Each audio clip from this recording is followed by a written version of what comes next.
you like to say anything about that shot? Well, hit it in the middle of the club. That's good.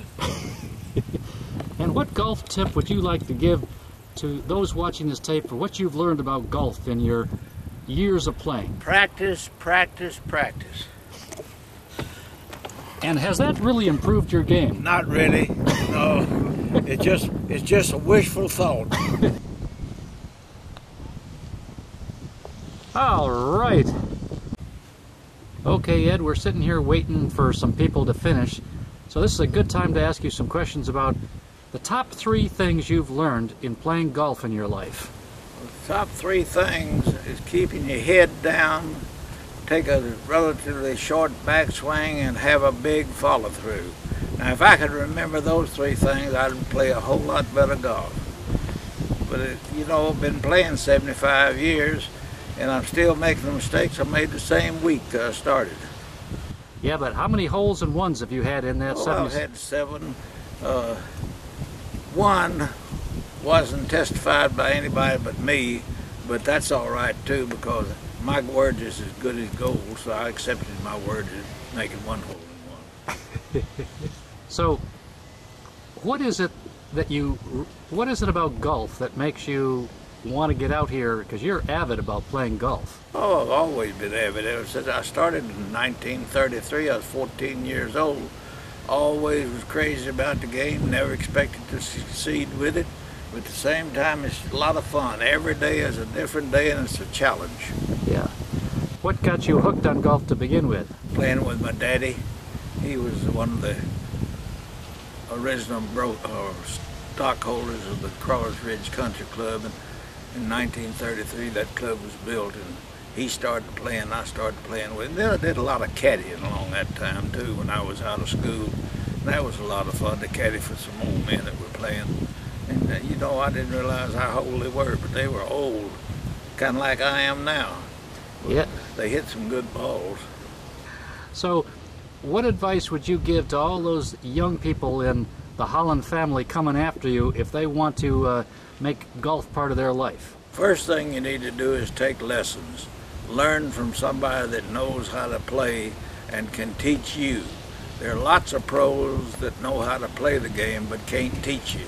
They're more involved showing you how rather than showing you how. They demonstrate what they do. If you go to a pro, go to one that doesn't hit the balls but lets you hit the balls.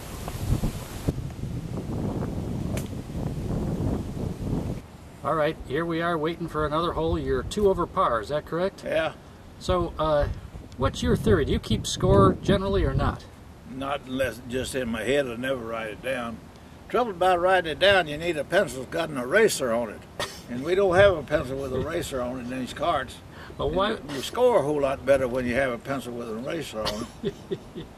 What's your fondest memory of you and your dad playing golf together? Oh, we played so many. Every time I played with him, it was a joy. Lots of times I'd caddy for him, and that was always fun. He played nearly every Sunday afternoon. He had a group that he played with, about 8 men. They played 2 foursomes, and they switch up every Sunday as far as the foursome was concerned. And he was really fun to be with.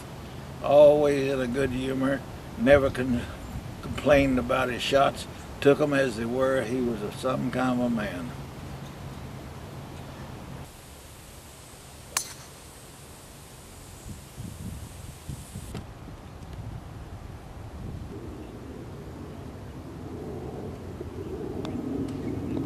Yeah! So here we are waiting to hit the ball, Ed, and what do you recall as the funniest moments you've had playing golf or with people who you played golf with? Oh, I've had so many funny experiences. I can't remember one that's different from some of the others. I was playing golf in Forest City at Ridgecrest Country Club one day with Dalton Matthews, and I hit a hole in 1, and it went over a little hill to go in the cup, and I didn't see it. And he said, "Ed, you made a hole in 1."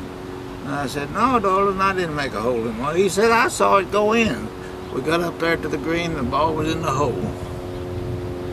That's a happy memory.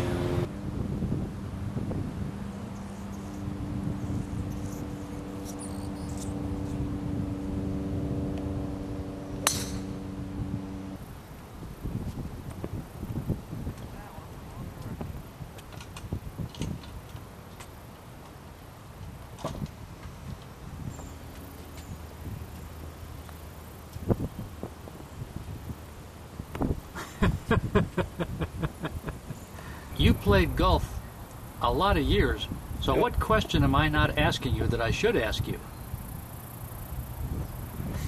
You've asked me a whole lot of questions I shouldn't have answered already. This going down on film might be embarrassing to my grandchildren and great-grandchildren. You know, they're going to be young when they start hitting the ball. Austin and Derek and Ty would be just wondering why in the world I kept playing the way I'm playing today. But they'll understand as time goes on. Every day is not perfect. You just have to enjoy the day you're having.